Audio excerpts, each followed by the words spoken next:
if I could wave a magic wand and every superintendent and school leader really believed in the potential of a child with a disability and believed that they could achieve, and the decisions that they made trickled down from that belief, I think that would be the biggest game changer is simply the belief. The COVID-19 pandemic affected student learning across the board. While almost all students declined academically, a report found that students with disabilities were especially impacted. Students with disabilities often face wide and persistent achievement gaps. With the more than 7 million young people with disabilities in the United States, it begs the question of what more we can do to support them. What challenges do students with disabilities face? How can we create more inclusive spaces and services for these students to thrive? And how can we help our schools be more equitable and supportive when it comes to special education? This is what I want to know. And today I'm joined by Lauren Rhim to find out.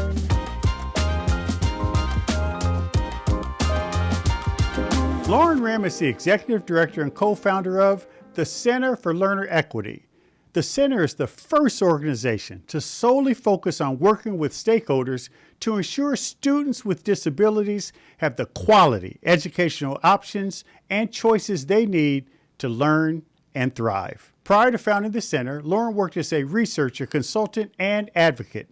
She continues to strive to identify strategies that create and sustain high-quality public schools for all students. She joins us today to discuss special education and how we can create quality programs for students with different abilities. Lauren Rhim, welcome so much to What I Want to Know. Lauren, I have heard about your work for many years. I think that the work you're doing is tremendous, but I wanted to go back to what started this for you. I mean, you now are one of the leading experts in focusing in on the needs of children with different abilities. But where did it all come from? How did you get into this field? Because this is something that is wholly needed, but it's not for everyone. Right, thanks. Well, Kevin, thanks for having me. Great to be here with you today, and much appreciate the compliments. It started when I was in grad school. I kind of, I'm embarrassed to say, almost fell into an amazing research opportunity when I started my doc work at the University of Maryland with a professor who went on to be my mentor for many years. And she was deeply committed to students with disabilities. I was there working on an ed policy degree and really interested in what at the time in the early 90s was emerging as early contracting, privatization, and I was fascinated by the economic theories involved. And so, I came from a history of a mom who was on school board and had heard frustrations in the public schools that I attended in rural Vermont, and was really interested in school reform. And so the two kind of came together, this notion of how do we improve public schools, and could markets and market forces help improve public schools? And then this growing passion and commitment and interest in students with disabilities, to then being, well, if we're going to have schools of choice, in what came to be in my position, if they were truly a valid option, then they needed to educate all kids. They needed to educate the same kids and do it well. And that's really it was a couple of federal research grants in the early days of the charter sector and looking at kids with disabilities that really was the impetus for all of my work. Now, you also served on a school board, didn't you? Mm-hmm. I mean, talk about that experience, because oftentimes people who get involved and they have that commitment that you just expressed, you obviously had, and they get involved with a local school board or a charter school board, it can be more than a notion. And sometimes people run away from it after service as opposed to running to it. What led you to just explore even deeper? Yeah. God, it goes back to being a kid. My mom wasn't happy with my public school where my sister and I were going. And so she ran for school board, and I watched her serve on school board. And she just said, if you don't like something, you need to get involved and change it. And so when my kids were in school, and actually it really wasn't dissatisfaction, but the local public school was looking for school board members, and is typically the case in a lot of smaller communities. There weren't enough school board members to go around, and so my first appointment was just that. It was an appointment because there was a vacancy, and then I did go on to be elected. So I served on my traditional school district, but I also was on the board of a local charter school. There was a small kind of fledgling charter school in New Hampshire called the Ledger Charter School that was an alternative high school, and I also joined that board and really enjoyed board service. And for me, I was doing a lot of this kind of abstract research or policy level work, and being on my local school board, I felt like provided me an opportunity to take some of what I knew, but also just to learn a ton of really how decisions are made in practice and what parents and families care about. So how did that experience inform your work, particularly the work you're doing now, when you talk about the need to make sure we're educating all children, but particularly children with different abilities? Talk about how that experience sort of, it must have illuminated things for you. It illuminated and reinforced. I mean, it in both my experiences at the charter school, and in New Hampshire, charter schools are part of local districts, so we had to work a lot with the local district and really fight for resources because we had a high proportion of kids with disabilities, but we had trouble getting money from the local traditional district to pay for those services. So in that experience, it was just once again confronting the level of comfort that everyone had of not giving kids with disabilities what they needed.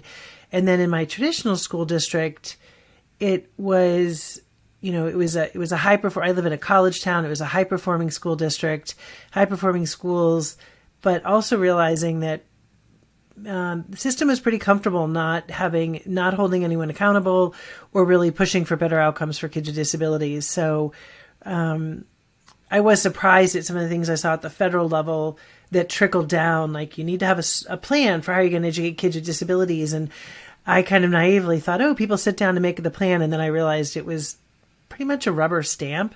So that was enlightening of kind of the lack of annual intentionality about what was going to be happening. Let's just talk about the whole notion of where we are with special education. I mean, we've come a long way. We still have a long way to go. How would you characterize the state of special education services in America's schools? The first word that comes to mind is crisis. I mean, you're right. We have come a long way. When you think back historically, the Individuals with Disabilities Education Act in 75, we generally, if kids learn differently or had any kind of disability, then they might be put in an institution, which was a terrible place, and had, there've been lots of documentation and writing about what it looked like pre-IDEA. So I don't want to overlook the progress we've made. With that said, from low performing districts to high performing districts, I think there are very few parents who feel like their students with disabilities are getting what they need. Every parent has to fight. It's when I meet parents and they say, oh, my child, I think my child has XYZ disability. What advice? And I said, you need to learn a lot about what your child needs, and you need to accept that you are going to be their first and most determined advocate, and that you're going to have to fight for everything you get. That feels like a crisis. That's not the way it should be. Yeah.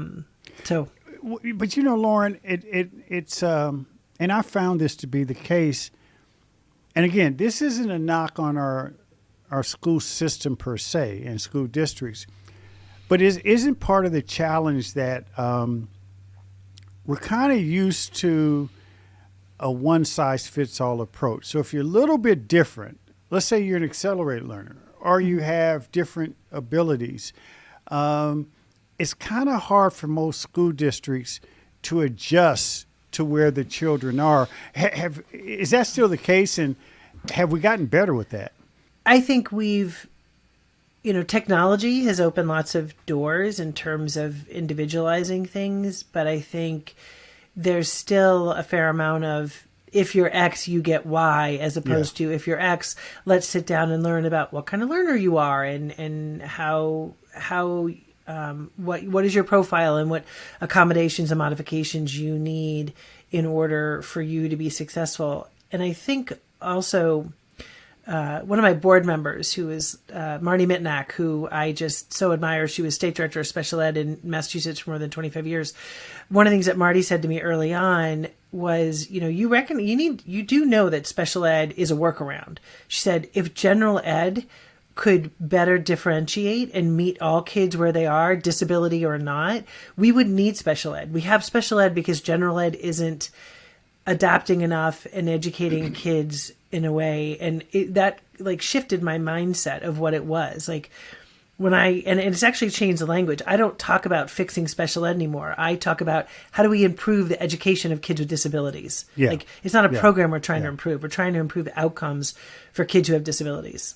But I really think the biggest levers to push are around leadership and decision making. And that if I could wave a magic wand and every superintendent and school leader really believed in the potential of a child with a disability and believed that they could achieve, and the decisions that they made trickled down from that belief, I think that would be the biggest game changer is simply the belief. But so often the belief isn't there. And so all decisions that are made, and it's incremental. It's like death by a thousand cuts. It's, that's a classroom and it's kids with disabilities. So we won't give them the strongest teacher because we don't think their outcomes are going to be good. So it won't hurt them as much. Those kind of really ableist decisions that are deeply embedded in our structures and our systems, in our schools and society in general, are what contribute to it. I'm mindful, Lauren, of a trip I took over 20 years ago to Taiwan. I visited a special needs school on a Saturday, and the principal invited me. And when I walked in, it was like attending a rock concert, because these young people who had been in the program, they were going to graduate, and part of their graduation requirement was not only learning how to grow academically, but also they had designated jobs for them in the Subways, sandwich shop, the McDonald's, the KFCs, and they had to navigate getting on a bus, getting to work, working, 2, 3, 4 hours a day and coming back. And when every name was called, everyone was celebrating these kids. And when I talked to the principal, he shared the fact that culturally there's no othering. Mm-hmm. How do we get there? Because it seems like that's really at the crux of a lot of what we face. Yeah. I completely agree. The othering is a big part of it. And I think, there are more than 7 million kids with disabilities, school age kids with disabilities. It's not a small number, but we're pretty comfortable with the othering and the lower expectations and openly discriminating. I mean, I draw the analogy that clearly racism is pervasive, but people still know it's wrong. No one wants to be a racist, but when it comes to kids with individuals with disabilities, there's not even an awareness that it's wrong. I mean, on a pretty regular basis, I hear people use language and make reference, and the way they talk about kids with disabilities, it's very othering. It reveals a lot of comfort with, it's not even a problem. They're not even uncomfortable with it, much less changing the behaviors. I don't think there's any one answer, but I think representation and visibility are two important parts. And I was working on a commentary with a colleague about how to raise awareness and what to do. And, in the mainstream media, and pop culture, more increasingly, you see individuals with disabilities, and you hear conversations about disability and neurodiversity. And then I think it's also proximity. I think people need to work with colleagues who have disabilities and interact with peers that have disabilities in order to say, oh, this isn't other. This is my friend Jamie or my friend Susie, and they're neurodiverse or they have a physical disability, whatever it is, but it's exposure. So let me ask you this, and I really want to probe more on this Center for Learner Equity, because recognizing this world or this universe as it relates to how we educate children in the special education sphere. What prompted the start of the organization? Talk a little bit about its mission and goals. when I was at Maryland, I was involved in some of the early studies looking at special ed as the charter sector was starting. This was the early 90s, and charter schools were a brand new concept, and I was fascinated by them. I was like, this, introduce, you've got some guardrails and that they're public schools, they're open enrollment, but,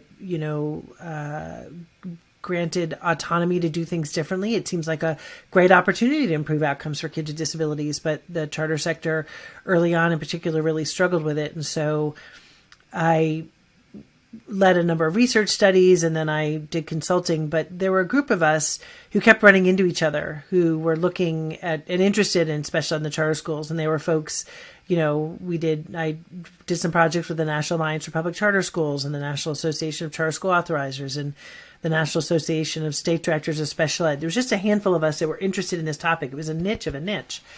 In 2012, the Government Accountability Office wrote a big report on the status of kids with disabilities in charters and really highlighted that there was a pretty significant gap and that they were underrepresented charters. And this group of us who had, crossed paths got together at a meeting at a conference and said, hey, we think we need to do something. And I don't know if the world needs any more nonprofits, but we couldn't find an existing nonprofit that could really take it on. And so we, talked to our network. I co-founded it with a gentleman named Paul O'Neill, who's a special ed attorney, who is an individual with a disability, parent of a child with a disability. And Paul and I had worked together a bunch and just decided that we were in a position personally and professionally that we could launch this initiative and try to raise awareness and really push and work on creating policy changes that could enable charters to educate kids with disabilities, make sure they could enroll them and educate them. So initially we were born, we were the National Center for Special Ed and Charter Schools.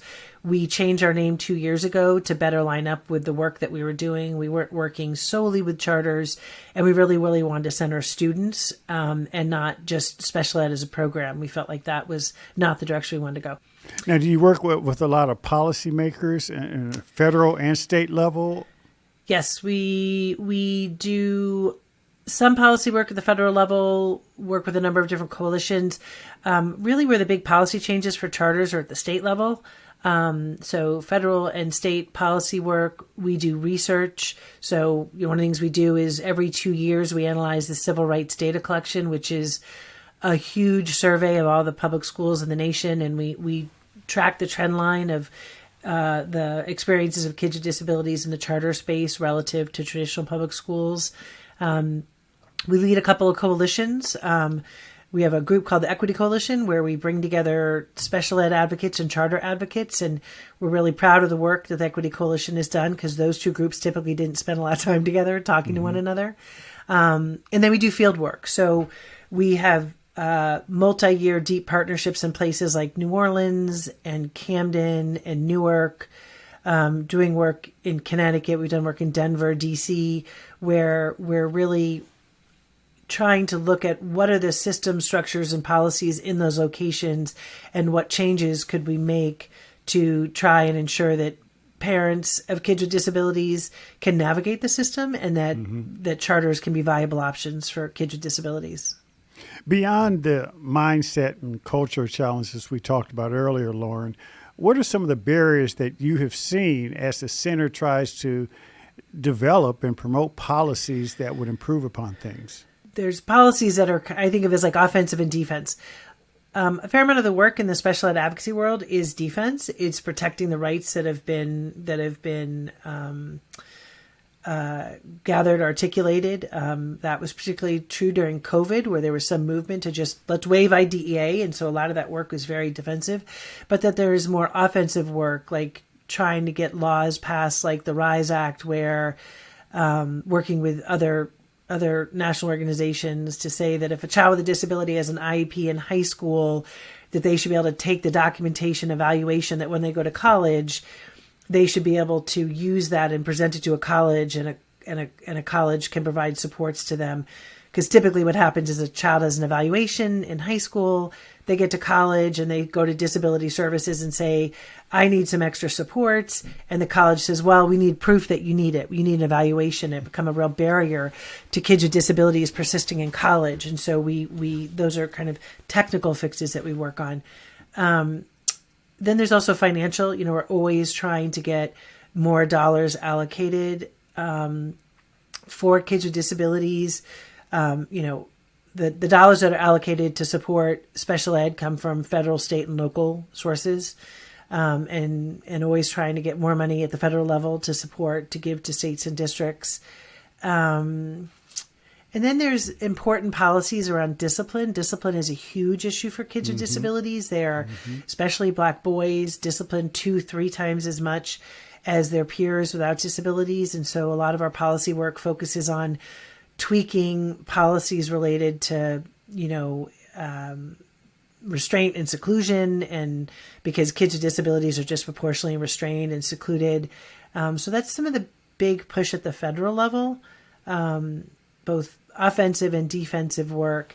And then it trickles down to the state level. At the state level, a lot of the work tends to be more really specific to charter schools. So things like, if we do a data analysis in a state and we realize that the charter schools, kids with disabilities are way underrepresented, we might do an analysis to try to understand why are they underrepresented, to then go to the state and say, there's some legislative or regulatory changes that could address this barrier, whether they're around finance or, we did some work in Colorado that led to the state changing a rule that said charters can't ask about the status of a student's IEP, whether that individualized education program, before they enrolled them in the charter. So really kind of highly technical fixes that we're trying to pursue, that our research has said those are some of the barriers that lead to kids with disabilities not accessing charters. We talked about this previously, but over the last few years, particularly post-pandemic, there's been a renewed focus on the mental health challenges that our young people face, on special needs, suicide prevention, a whole range of health and wellness issues. That focus has been long overdue. Have you picked up on that change as it relates to the way we educate and treat children with disabilities? Yes and no. So, mental health has been something that has always been, a part, especially a couple of different categories of disability, emotional disturbance. There's overlap with mental health, but they're not, the Venn diagram, it's not the same thing. Mental health or disability, there's overlap, but they're distinct. So it's been something that we've always wanted to raise awareness of. And so there's continuing that work. And then there's a new, I think, even pre-COVID, there was greater awareness around trauma and how that could contribute to mental health in schools. And then, we have had this massive disabling event of the pandemic, both in terms of the actual illness, but then the ripple effect of the illness on families and the stressors it introduced, that we're seeing a lot more mental health issues. So it's an ongoing concern. It's very real. We're hearing from schools that they're seeing a lot more mental health issues and needing to devote more resources to addressing mental health. And again, there's overlap with disability, but not one-to-one. So, obviously you still have to push and make sure that these policies are put in place to benefit these children. Yeah. One other granular question, you mentioned IEP, Individualized Education Plan for Children with Special Needs, and that area has been rife with criticism over the years. There have been schools that just do a cookie cutter approach, where they just take an IEP for one child and if, apply almost word for word. Right. And some of that has been cleaned up, but how do you see sort of the beginnings of the diagnosis of a child with certain disabilities, where they start to formulate the individualized education plan?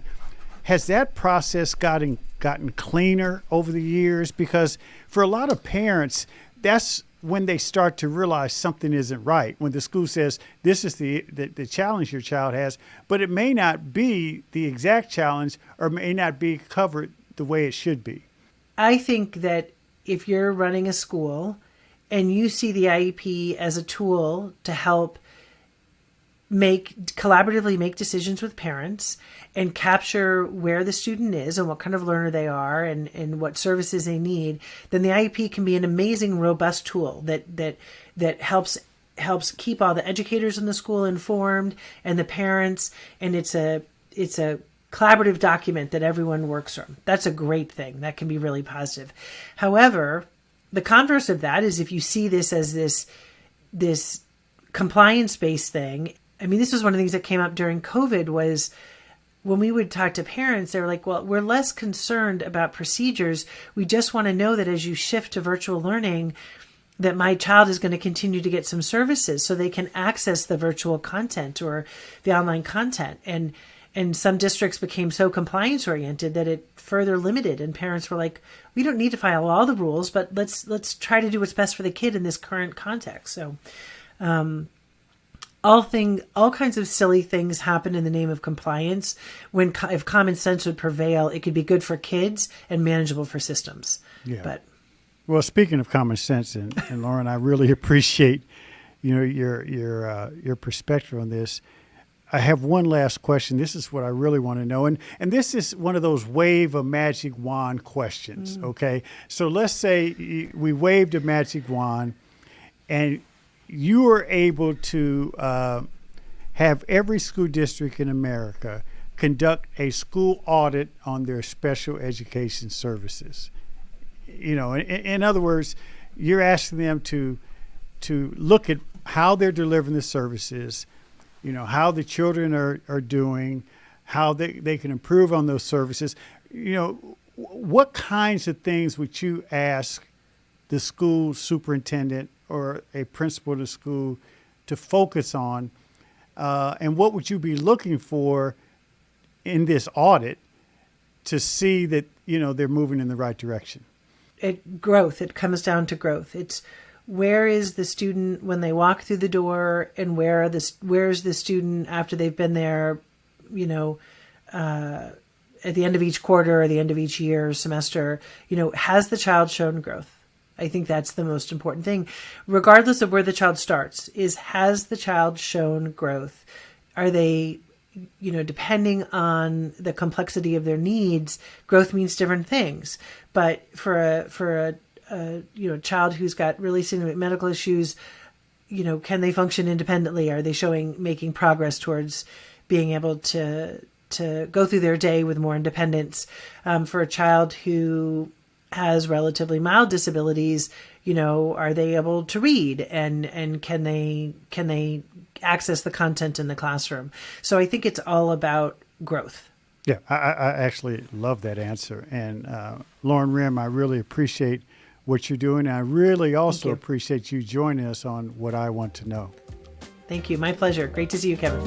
Thanks for listening to What I Want to Know. Be sure to follow and subscribe to the show on Apple Podcasts, Spotify, or your favorite podcast app so you can explore other episodes and dive into our discussions on the future of education. And write a review of the show. I also encourage you to join the conversation and let me know what you want to know using hashtag WIWTK on social media. That's hashtag WIWTK. For more information on Stride and online education, visit stridelearning.com. I'm your host, Kevin P. Chavous. Thank you for joining What I Want to Know.